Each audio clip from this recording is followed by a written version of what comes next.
Good evening. I have a story to talk about. It's a story of a situation I've gone through with my father and my father's estate. You see, one day, my sister and I, we went to the funeral. We had a suit, we wanted my father to wear. The director refused us, He shut the door. He was shaking and sweaty eyes. Whatever he was doing, I guess he was preparing my father. But family members are allowed to be there with the time your loved ones are being prepared for funeral arrangements. If you're not, later on, somebody gets involved in the estate. Or something they had you sign, or something had to do with the car, broke down in the garage. Someone had to get it out. But it went through probate, right? And they end up being in control. And years go by, they don't let anything go. Your parents or your loved ones are assets.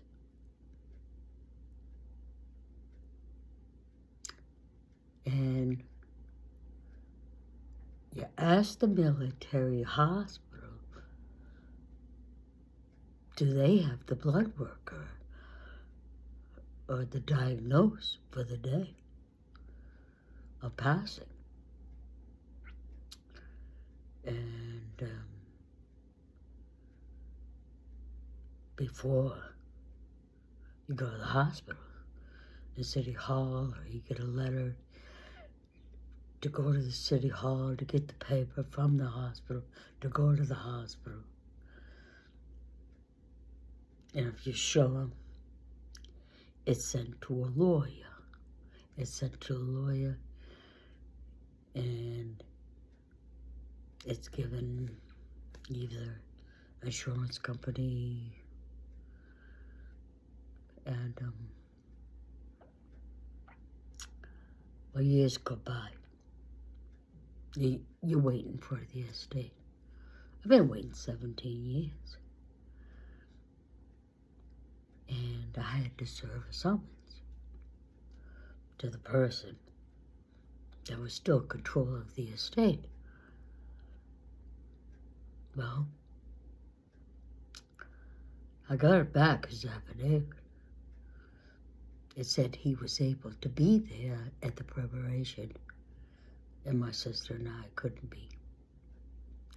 as the director wouldn't let us have the suit.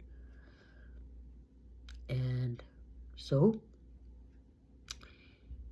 I decided, asked the funeral, why were they able to be there at the preparation? What health organization are they involved in to be able to be there, and they're not related? It has to be a health organization of some sort. I will wait a few days. If I don't get an answer on what health organization it is. But I will be able to send the affidavit, because it says they didn't have any part in it, but their name is with the judge, Bud Barnett, to take over the estate that I've waited 17 years, and he still has a hold on it, but in the affidavit he says he's not. So it has to be a health organization.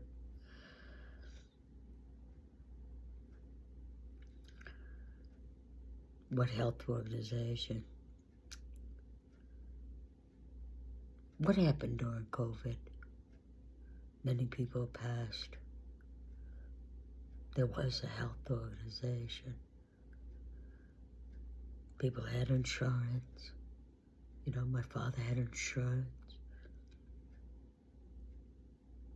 Most of us have insurance, health insurance of some kind.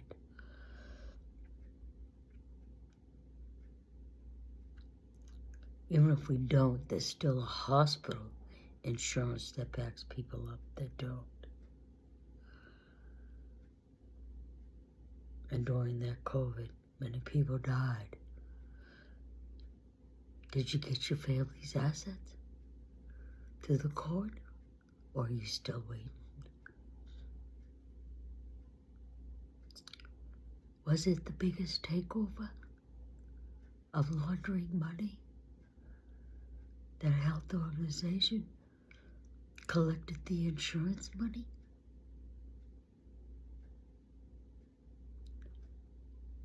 I love dancing. It gets my mind off of things. But I always want to give information to help people, to save lives if I can. You see, I learned before that a lot of people die in hospitals of wrongful diagnosis, like my sister. She had a neck operation. She had a metal piece in the back of her neck. I got hurt, and I had to go to the hospital and go through the MRI. They wanted me to go through another one. I says, my sister died in one. Well, orthopedics told me the reason why my sister died is because she had an operation on her neck and she had metal in her neck. And they put her in the MRI. And she died in the MRI, but they kept her on life support for a week, so they call it natural. Most of it's all put natural. And you can't blame the hospital for mistakes. They have a protection. So was the COVID the biggest takeover of laundering money to some people who brought the disease anyway? It was created within a very short period of time. You see, money can do some terrible things. They don't care of loss of lives. It's just want money. We all have to have faith in God. If we try to save our lives, we will lose it. I would rather die in the street in the hands of God than die in the hospital, being poked at and all kinds of things. And then some health organizations. And the hungry, the evil of people wanting money.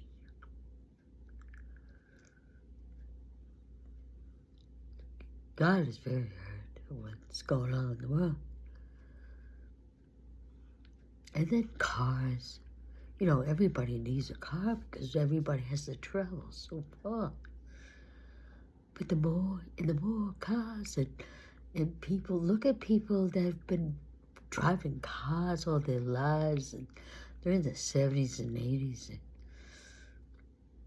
they're not out there in the world feeling the fresh air in the body and the pumping in the blood of walking and exercising. All they ever move is their feet and hands. And then they feel horrible. So they seek help. Doctors give you medicine after medicine. And then the nebulizer. I had a friend. She was healthy when she was always moving around, and she started that nebulizer. She got sick and sick and sick. So was these nebulizers in these hospitals help with that COVID?